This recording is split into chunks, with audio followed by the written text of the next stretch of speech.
परवा रात्री मी भांडण सोडवाय गेलो. भांडण सोडवाय झालं असताना त्यांनी गुंड बोलवली होती. गुंड 10-12 मुलं होती.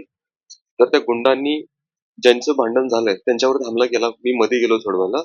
तर त्यांनी माझ्यावरती पण हमला केला.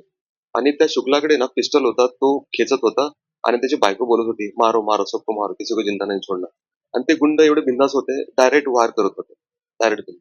शुक्लाची पूर्ण दहशत असं तो सांगतो, की "मी आय-एस आहे. मी गव्हर्नमेंट ऑफिसमध्ये क्लास 1 ऑफिसर हूँ, कोई मेरा उखाड़ नहीं सकता, तुमको जिधर जाना है." पूर्ण सोसायटीला तो तशी धमकी देतो. मराठी भाषेवरती काय हा. नंतर त्यांचा ज्यावेळी वाद चालला होता त्यावेळी ते बोलले की तुम लोग मराठी ऐसा लोग हो, गंदे लोग हो, मच्छी खाते हो, मटन खाते हो, तुम लोग यहाँ पे कैसे आते हो.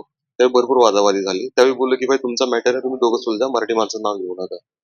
मग त्यावेळी तो बोलला तू क्यों बीच में बोलने वाला, असं तसं. असं मॅटर झाल्यानंतर त्यांनी मुलं बोलवली आणि कवळी कट्टे यांची फॅमिली आणि मी त्यांना मारत असताना मी मध्ये गेलो. त्यावेळी त्यांनी हा धारदार शस्त्राने हल्ला केला. पोलीस स्टेशनमध्ये गुन्हा दाखल केलाय का? तुमचा कोणी जबाब दिलेला नाही? नाही, माझे सहकारी मित्र, माझे भाऊ वगैरे सगळे गेले होते.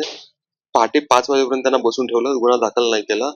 आणि तो ज्यावेळी पोलीस स्टेशनला गेला त्यावेळी त्याचं लांडगे साहेबांनी त्याला एकदम व्हीआयपी ट्रीटमेंट दिली. त्यांनी सगळं पोलीस स्टेशन मॅनेज केलंय. त्यांना लांडगे साहेबांना रिक्वेस्ट करत होतो की गुन्हा नोंद करा. खून झाला, शर्ट त्यांना दाखवला रक्ताने भरलेला. पण नाही, पण शुक्लाला वेगळी ट्रीटमेंट होती, आम्हाला वेगळी ट्रीटमेंट होती.